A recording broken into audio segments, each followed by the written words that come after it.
పోరులో విజయం సాధించి అందరూ సురక్షితంగా ఉంటారు. అందరూ అనుకున్నారు డీమన్ చనిపోయింది అని.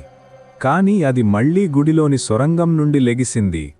మిక్కీ మీద పగతో మిక్కీ దగ్గరకు వెళ్లి తనను చూసి మిక్కీ ఫ్రెండ్ అయిన భగీరను తనలోకి అలాగే షాడోను చంపాలని చూసి, కాని వాళ్ల మీద కోపం ఊరులో ఉన్న ప్రజలపై చూపించడానికి వెళ్తుంది.